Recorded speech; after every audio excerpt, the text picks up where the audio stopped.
Hey kiddos! In this video, I am going to be reading you the first 2 chapters of this week's Magic Treehouse book. Now, I told you last week that the author, Mary Pope Osborne, when she first started writing the series, at book 29, she began the Merlin missions. And so you might have a book 29 that is Christmas in Camelot, which says Merlin missions on it. And that's okay. We will read that next week. But just a couple years ago, she came out with this one. It's called A Big Day for Baseball, and it's number 29 in the series as well, because this is the 29th book in the Magic Treehouse series, but it's not a Merlin mission. And if you're not sure what the Merlin missions are, we'll talk about that next week when we get to the first Merlin mission. But for today, if you want to follow along, if you have A Big Day for Baseball, I will be reading chapters 1 and 2. So here we go. Magic Treehouse, A Big Day for Baseball. One summer day in Frog Creek, Pennsylvania, a mysterious treehouse appeared in the woods. It was filled with books. A boy named Jack and his sister Annie found the treehouse and soon discovered that it was magic. They could go to any time and place in history just by pointing to a picture in one of the books. While they were gone, no time at all passed in Frog Creek. Jack and Annie eventually found out that the treehouse belonged to Morgan Le Fay, a magical librarian from the legendary realm of Camelot. Since then, they have traveled on many adventures in the Magic Treehouse and completed many missions for Morgan. Now, Jack and Annie are about to find out what their next Magic Treehouse mission will be. Chapter 1, Fly Ball. The early Saturday morning air was damp and chilly. Jack sat on his front porch steps. His chin was cupped in his hands. Annie came out the front door. "Do you want Mom to take us to the rec center now?" she asked. It was the day for baseball tryouts. "I've decided not to go," said Jack. Annie sat down next to him. "What's wrong?" she asked. "I can't stop thinking about last season's tryouts," said Jack. "I fell down and I swung the bat and everybody laughed." "Yeah, well, everybody laughed at me too," said Annie. "Remember, I threw the ball to the wrong team?" "So maybe neither of us should go," said Jack. "But our whole family loves baseball," said Annie. "We read about it, we watch it, we learn batting averages, Before Annie could finish, something dropped from the sky and rolled across their front yard. "What's that?" said Jack. He and Annie ran down the steps. A small white ball lay in the grass. Annie grabbed it. "It's a baseball," she said. "Where did it come from?" said Jack. He and Annie walked to the sidewalk and looked down the street. No one was there. "Maybe it's from another world," whispered Annie. She handed the ball to Jack. "That's crazy," said Jack. "What other world?"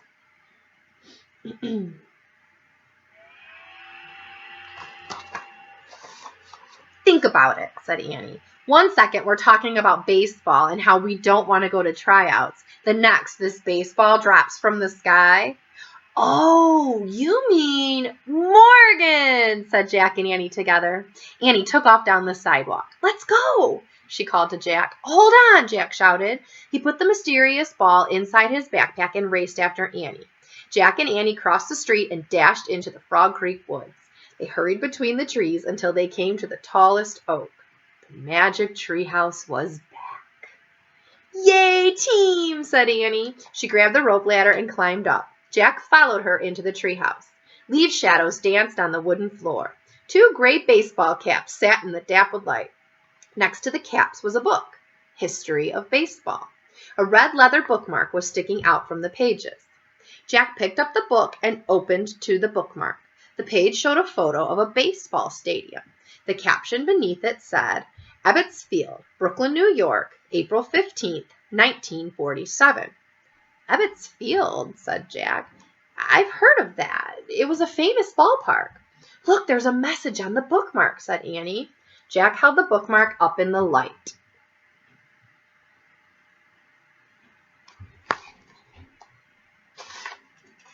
"It's Morgan's handwriting," he said, and he read aloud. "'Twas a big day for baseball, so many years ago. Journey to Ebbets Field to learn what you should know." "Learn what we should know," repeated Jack. "To become better ball players?" "Sounds like it," said Annie. Morgan must have known about the tryouts. She read the next verse. "These caps are magic. made only for you, to give you the skills to know what to do. Oh man, it sounds like these caps will make us great players, said Jack. Yay, said Annie, and she read on. As long as you wear them, all others will see the skillful people you are pretending to be. I get it. Everyone else will see us as great players, said Annie. In a Little League game, said Jack. Why not, said Annie. Little League teams must have played at Ebbets Field too. Yeah, probably all kinds of teams played there, said Jack. Annie read more.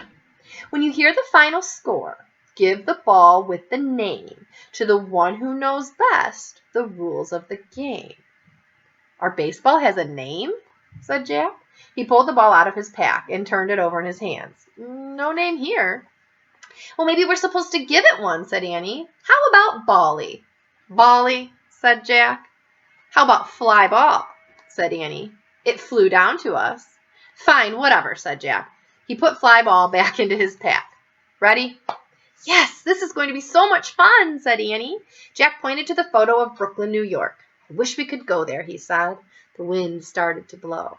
The treehouse started to spin. It spun faster and faster, and then everything was still. Absolutely still. Chapter 2, Opening Day. A spring breeze blew into the treehouse. The sky was cloudy.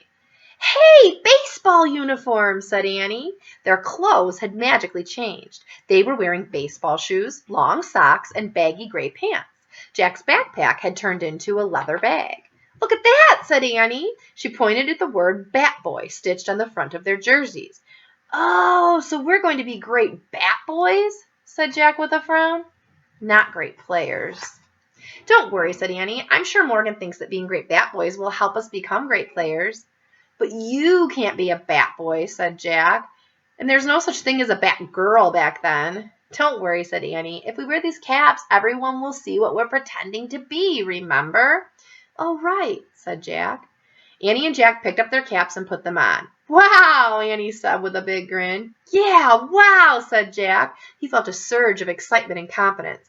I feel like I know everything about baseball now. Me too, said Annie. I can't wait to get to Ebbets Field, said Jack. Let's go. He shoved the baseball book into his backpack. Then he led the way down the rope ladder. Jack and Annie stepped onto the ground. They landed in a small grove of trees. Nearby were stone benches and a fountain. Children were playing on the grass and walkways. Looks like a city park, said Jack. Let's ask directions, said Annie. As they headed toward the kids, a gust of wind blew through the park. Watch out, said Jack, grabbing his cap. Annie held onto her cap, too. We can't lose these, she said. Yeah, no kidding, said Jack. They passed a man playing guitar and singing in Spanish. They passed some girls playing jacks. They passed a group of noisy kids shooting marbles. Hey, 2 Bat Boys, one of the kids shouted. The others looked up and waved at Jack and Annie. Annie smiled at Jack. See, they think I'm a boy, she said. The magic's working. Cool, said Jack with a grin. You look the same to me, though. And you look the same to me, said Annie. Maybe we will always look the same to our true selves to each other. Annie turned back to the kids playing marbles. Excuse me, how do we get to Ebbets Field? She called. That way, shouted one of the bigger kids. He pointed across the park. When you get to the street, it's just a few blocks east. You'd better hurry, yelled a small girl. The game starts at 2:30. What time is it now? Jack asked. One of the boys looked at his watch. It's 1:30, he shouted. Oh, man, we're late, said Jack. We should have been there at 1 o'clock to start our chores. Run! Fast, said Annie. She and Jack held onto their caps, and they began running across the windy park. Bat Boys, wait for us, someone shouted.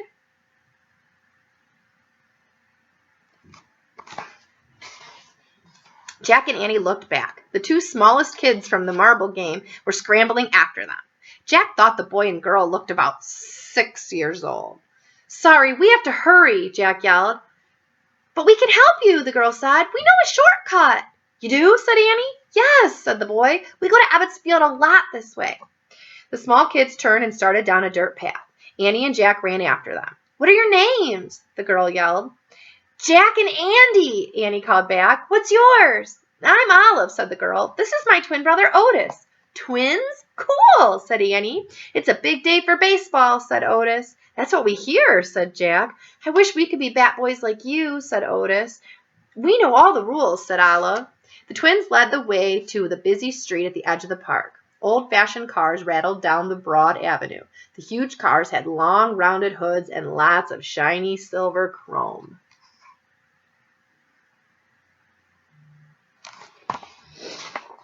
Alongside the cars, a trolley clattered over tracks. Jack and Annie stood at the corner with the twins and waited for the light to change.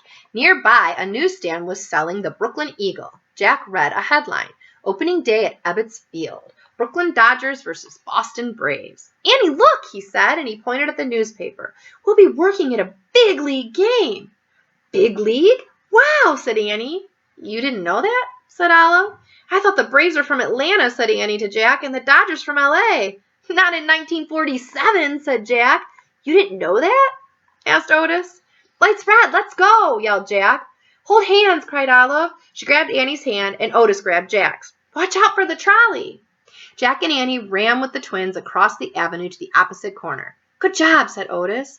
Where now? Jack asked breathlessly. We'll take you, said Olive. Run! Thanks, said Jack.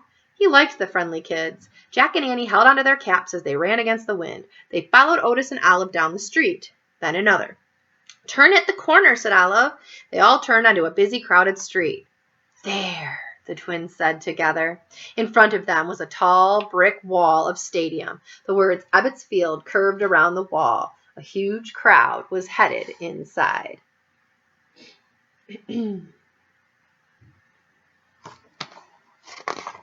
Yay, said Annie, panting. Thanks for showing us the shortcut, guys. We're not there yet. Come on, said Olive. It's a big day for baseball, said Otis again. A really big day. We're going to stop there. Tomorrow I will read you chapters 3 and 4. I hope you're enjoying it so far. Bye, boys and girls.